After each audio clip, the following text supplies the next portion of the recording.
Kecuali Pak Ali Alatas. Pak Ali Alatas wawasannya luas dan dia tidak pernah mengemukakan dalam pidatonya sebagai we are the largest Muslim population in the world. Dia tidak pernah. Tetapi kalau Retno, itulah marketing mereka adalah jualan agama. Jadi kita bisa melihat di situ. Kalau jualan mereka di luar negeri saja agama, yang penduduknya banyak, padahal ini menjadi sebenarnya hal yang embarrassing, memalukan. Kok yang dijual agama? Begitu juga Jokowi. Pidato di luar negeri. We are the most largest Muslim populated in the world. Ini orang tertawa sesungguhnya. Karena kok marketing adalah agama. Kalau mungkin dia menyatakan bahwa we are the most great people, honest people in the world, mungkin orang tertarik, para turis mungkin merasa ya bagus ini, honest. Tapi yang dijual-jual agama. Dan apa sebenarnya tujuannya itu? Untuk sepertinya memberikan impresi hebat Indonesia dengan keagamaan. Dan itu terus yang digulingkan sampai kepada orang-orang yang kurang pendidikan di Indonesia. Sehingga kalau sudah bicara agama itu harga mati, apapun. Dan itu juga yang mengotori pikiran-pikiran para politisi.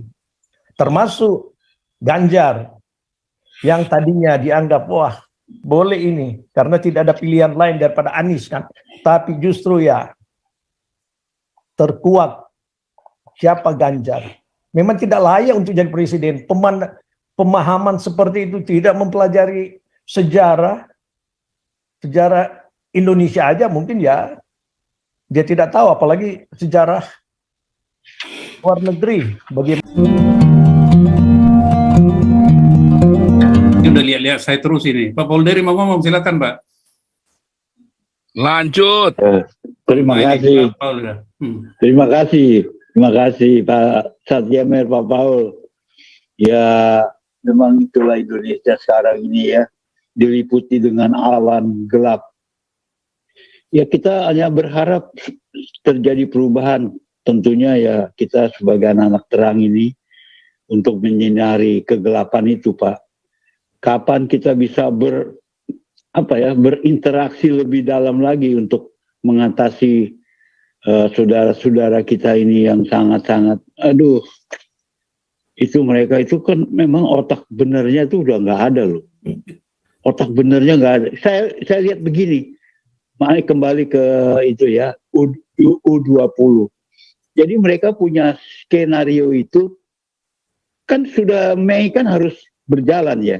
Jadi mereka mau menekan FIFA dengan cara, nih sekarang gimana kalau Israel itu ditendang. Ternyata ya namanya FIFA, dia menghormati anggota-anggotanya yang ikut kompetisi, ya pasti FIFA lebih condong untuk membela keputusannya dong daripada dia mengikuti kemauan ini. Ya mereka ingin supaya bisa mengakali FIFA dengan cara, oh iya ya, mungkin FIFA udah terdesak, harinya, waktunya udah deket. Ya udah dah, kita ini aja Israel, kita nggak ada begitu cerita. Jadi itulah akhirnya mereka sendiri makan apa namanya? Sendiri. Iya sendiri, hancur sendiri. Dan saya kemarin udah bilang ini adalah hukuman Tuhan, kutukan Tuhan baru awal. Masih ada lagi kalau nggak mau bertobat, itu NU, Muhammadiyah, segala yang memang selama ini memanipulasi negara dengan cara-cara yang nggak sehat. Mereka kalau tidak mau bertobat, ada lagi jilid 2, jilid 3. Itu aja Pak Santiamer, Pak Paul, terima kasih banyak. Terima kasih. Lanjut. Robert Mawenggang, silakan. Shalom Pak Paul. Shalom. Kita kembali kepada persoalan Indonesia di ban oleh FIFA Pak ya, karena ini adalah sesuatu bagian di mana kita bisa melihat sebenarnya standpoint daripada politik Indonesia yang justru terkuak dengan munculnya tim Israel. Jadi di sini kita melihat bahwa Indonesia ini memang suatu negara yang sudah dikutuk sejak zaman Soekarno, dan kita melihat bagaimana persoalan-persoalan dalam negeri zaman Soekarno. Baru berapa tahun merdeka, ya ada gerakan daripada militer untuk menggoyang dia, yaitu ya di mana waktu itu Nasution sendiri ya ingin untuk memberontak, cuma ya kurang nyali. Akhirnya ya terjadi Permesta. Nah, Permesta ya cukup berani untuk melawan Soekarno. Dan di sini kita melihat bahwa ini bukan hanya sekedar untuk tidak senang kepada Soekarno, tetapi ini bagian juga di mana ya Soekarno itu boleh dikata ya terkutuk, karena memang dari awal dia tidak senang dengan Israel. Jadi nggak bisa disembunyikan karena faktor agama, dan dia kan binaan daripada Cokro Aminoto, ya mereka semua itu bagian daripada politik identitas, Pak. Jadi apapun sudah menjadi suatu ideologi mereka, dan berkembang sampai kepada pemerintahan jatuhnya Soekarno, masuk di era Orde Baru. Nah itu juga sebenarnya dari awal Presiden Soeharto ya baik-baik saja asal dia menerapkan kemajuan atau kemakmuran untuk Indonesia, yang mana kita tahu semua ya disupport oleh Amerika. Itu udah jelas, nggak bisa dihindarkan bahwa ya Amerika berperan untuk kemajuan Indonesia. Namun pada akhir kekuasaannya, dia justru membangun suatu kekuatan baru, yaitu ISMI. Dengan apa yang dia dengar sebagai seorang yang itulah orang-orang Indonesia, Pak ya, kadang-kadang ya nalar nggak jalan meskipun pimpinan dalam suatu negara itu istilahnya telinga tipis, di mana pada saat itu Prabowo sendiri yang menyampaikan bahwa ya kekuatan daripada Benny Murdani itu membahayakan Soekarno, padahal Benny Murdani ini seorang loyalis yang luar biasa dan justru baik untuk Soeharto pada waktu itu untuk perimbangan kekuatan, karena Murdani dari non-Muslim lah kira-kira, yang bisa memerangi juga orang-orang Muslim yang sudah mulai terpapar di zaman itu, antara lain Habibie. Nah dengan pendengaran yang tipis seperti ini, ya akhirnya Soeharto mulai melihat bahwa Murdani mengancam posisinya. Nah, untuk kekuatan itu dia bermain politik. Salah satu cara ya menguatkan kembali posisi-posisi dari kelompok-kelompok Islam yang dia anggap mungkin moderat pada waktu itu, sehingga muncullah ISMI, dan ketuanya adalah ya kita tahu semua Habibie. Nah dari sana kekuatan-kekuatan ISMI ini justru bukan untuk pembangunan Indonesia, tetapi membentuk kekuatan-kekuatan Islam radikal. Dan pada zaman ISMI terbentuk, ya bersamaan waktu juga FPI muncul. Dan singkat cerita masuk reformasi. Dan para reformer-reformer ini adalah orang-orang yang kadrun, bukan mereformasi untuk kebaikan Indonesia, tapi mereform kekuatan Islam. Dan tanpa disadari, ya itulah mereka dengan brotherhood mereka disekolahkan ke luar negeri, padahal juga ya yang mereka ambil itu kebanyakan ya menjurus kepada falsafah Islam, antara lain ya Amin Rais yang pernah di Chicago, dan beberapa belakangan dari mereka. Jadi dari faktor-faktor ini kita melihat kenapa Indonesia terpuruk terus, karena itu ajaran agama mereka yang selalu dikemukakan. Sehingga kita bisa melihat pimpinan-pimpinan negara yang pidato misalnya di luar negeri, baik itu dari Menteri Luar Negerinya, kecuali Pak Ali Alatas. Pak Ali Alatas wawasannya luas dan dia tidak pernah mengemukakan dalam pidatonya sebagai we are the largest Muslim population in the world. Dia tidak pernah. Tetapi kalau Retno, itulah marketing mereka adalah jualan agama. Jadi kita bisa melihat di situ. Kalau jualan mereka di luar negeri saja agama, yang penduduknya banyak, padahal ini menjadi sebenarnya hal yang embarrassing, memalukan. Kok yang dijual agama? Begitu juga Jokowi. Pidato di luar negeri. We are the most largest Muslim populated in the world. Ini orang tertawa sesungguhnya. Karena kok marketing adalah agama. Kalau mungkin dia menyatakan bahwa we are the most great people, honest people in the world. Mungkin orang tertarik, para turis mungkin merasa ya bagus ini, honest. Tapi yang dijual-jual agama. Dan apa sebenarnya tujuannya itu? Untuk sepertinya memberikan impresi hebat Indonesia dengan keagamaan. Dan itu terus yang digulingkan sampai kepada orang-orang yang kurang pendidikan di Indonesia. Sehingga kalau sudah bicara agama itu harga mati, apapun. Dan itu juga yang mengotori pikiran-pikiran para politisi. Termasuk Ganjar, yang tadinya dianggap, wah boleh ini, karena tidak ada pilihan lain daripada Anies kan. Tapi justru ya, terkuak siapa Ganjar. Memang tidak layak untuk jadi presiden.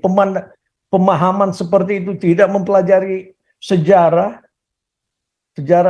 Indonesia aja mungkin ya dia tidak tahu, apalagi sejarah luar negeri, bagaimana posisi Israel sebagai negara dan juga Palestina yang diakuin pada bulan November tahun 1988, 40 tahun setelah Israel diakuin dunia oleh PBB ya. Jadi dalam hal ini kita melihat bahwa ya pemimpin-pemimpin Indonesia, para politisi yang katanya hebat, menjabat sebagai gubernur yang digadang-gadang bisa menggantikan yang lain karena terlalu kadrun, nyatanya semuanya sama Pak. Polanya dan ritme mereka itu sama karena ideologi mereka itu tidak datang kepada sesuatu wawasan untuk mencerdaskan bangsa dan juga untuk mencari apa yang bisa dilakukan supaya Indonesia maju. Bayangkan, olahraga ini hanya sebagian daripada kecil sesungguhnya perhatian untuk dijadikan suatu topik. Tapi Indonesia ini adalah menjadi justru topik dunia. Karena apa? Persoalan cuma sentimen dengan Israel. Sedangkan orang-orang sekitarnya Arab, Egypt, dan Yordan, mereka bisa berdamai dengan Israel. Kita yang begitu jauh, tidak ada hubungan diplomatik karena agama ini. Kok terus-terusan membenci Israel? Tapi itulah Tuhan itu adil. Membuka bagaimana sebenarnya Indonesia ini yang terus terpuruk dan terkutuk. Dan juga Indonesia ini yang munafik lah. Membenci Israel tapi produk-produk yang merupakan produk orang-orang Israel yang mereka enjoy untuk memilikinya. Sebenarnya kan kalau memang prinsip sebagaimana Presiden Jokowi menyatakan, ini soal prinsip. Prinsip di mana Pak? Kalau prinsip kita nyatakan, meskipun susah, kita berdiri atas kekuatan yang ada. Kalau harus mesti makan rumput ya harus lakukan itu. Itu baru namanya prinsip. Tapi mengakui prinsip, tapi kok memakai semua produk-produk yang adalah inovatornya dari Israel. Ya, telepon, komputer, apa saja. Perangkat-perangkat yang di dapur. Semuanya ini adalah buatan mulai dari orang-orang Israel yang menemukan, apalagi kalau sudah masuk dalam high technology. Lah jangan pakai internet dong. Google jangan dipakai, jadi bodoh terus. Sekarang kan orang jadi pinter karena ada Google. Itulah hebatnya orang-orang yang diberkati Tuhan. Jadi kita melihat di sini bahwa firman Tuhan itu adalah iya dan amin. Dan Tuhan menyatakan, terkutuklah mereka yang mengutuk Israel, dan diberkati mereka yang memberkati Israel. Dan melalui bangsa ini, dunia banyak diberkati. Ya kita lihat saja, di ujung dunia mana tidak diberkati dengan teknologi tinggi yang ditemukan oleh orang-orang Israel. Jadi di sini kita kembali kepada Indonesia sebenarnya negara yang miskin tapi sombong. Terus terang saja, mulai dari Soekarno dulu. Bagaimana menyatakan pride of the nation, orang-orang itu tidak ada makanan, zaman susah. Itu yang benar, karena apa? Menolak dan membenci Israel. Kalau dikupas tadi bagaimana sebenarnya ya, mulai daripada Israel itu memberikan suatu berkat bagi dunia, tapi Indonesia ingin mendapatkan berkat tapi tidak mengakui. Dan siapapun yang tetap membenci Israel, ini akan menjadi kutuk. Dan kalau apa yang disampaikan tadi saya dengar dari Pak Paul mengenai masukan-masukan daripada media, dari Tribun. Ini sebenarnya ya kita melihat bahwa semuanya ini pencitraan. Jadi pemerintah yang merasa dipermalukan membangun opini masyarakat, karena banyak orang-orang Indonesia yang cukup bagus tingkat pengetahuannya, yang paling tidak pernah masuk mungkin di dalam dunia pendidikan yang baik. Mereka menentang siapapun. Mereka yang tadinya support Ganjar, mereka berbalik. Cuman ya pemerintah harus melalui media untuk mengembalikan atau membangun opini baru, supaya jangan kacau balau. Banyak mereka yang ingin memberontak, demo. Karena ini adalah mengucilkan Indonesia dan mempermalukan Indonesia di mata dunia.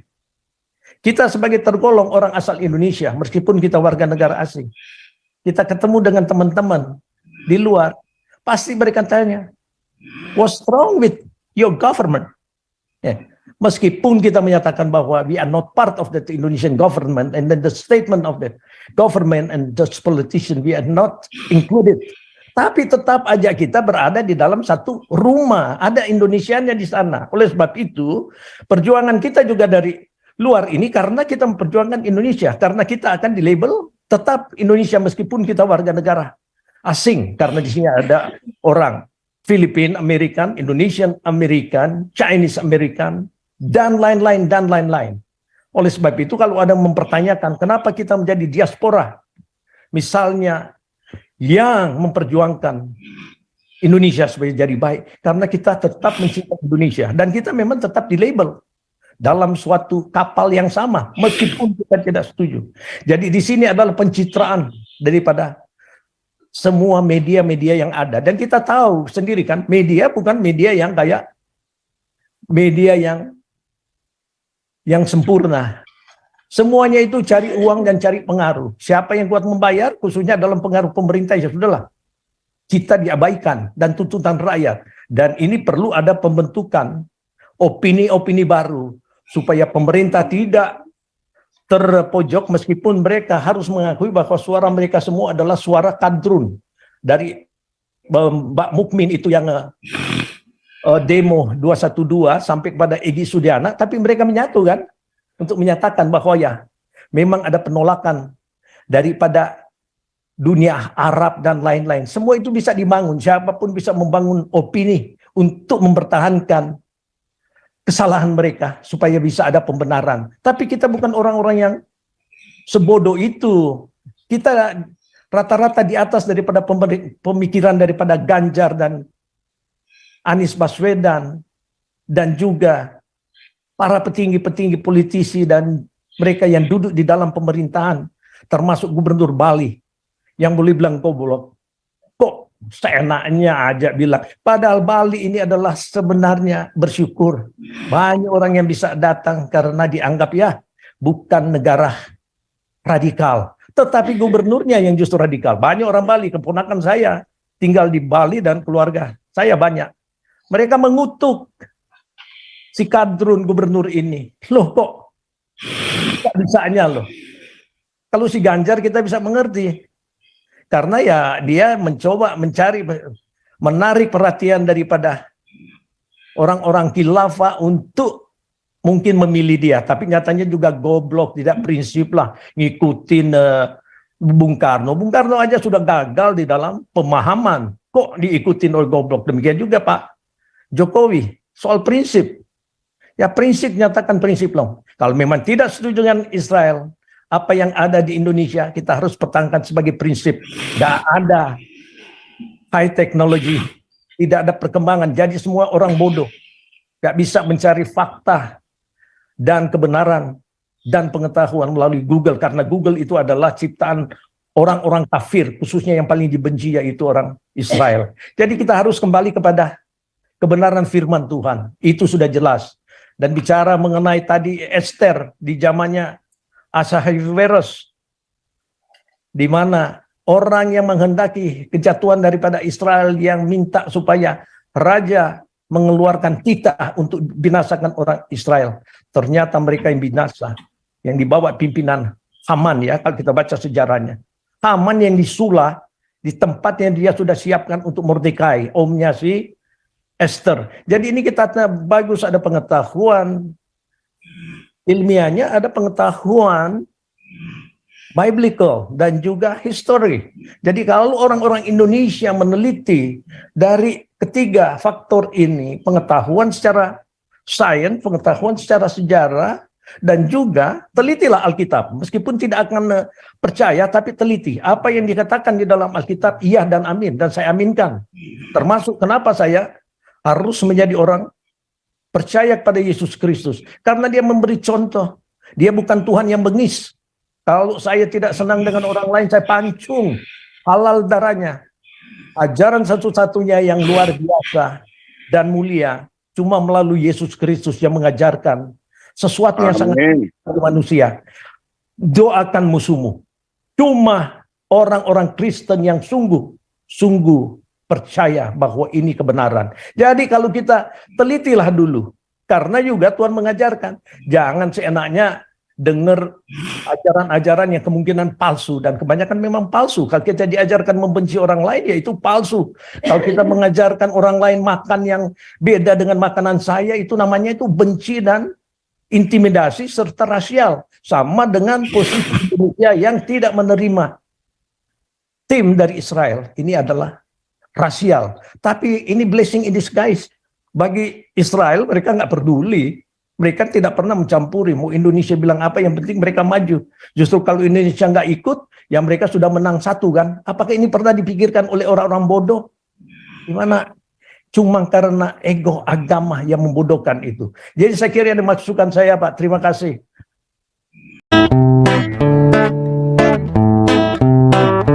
Kau bilang kau menang debat,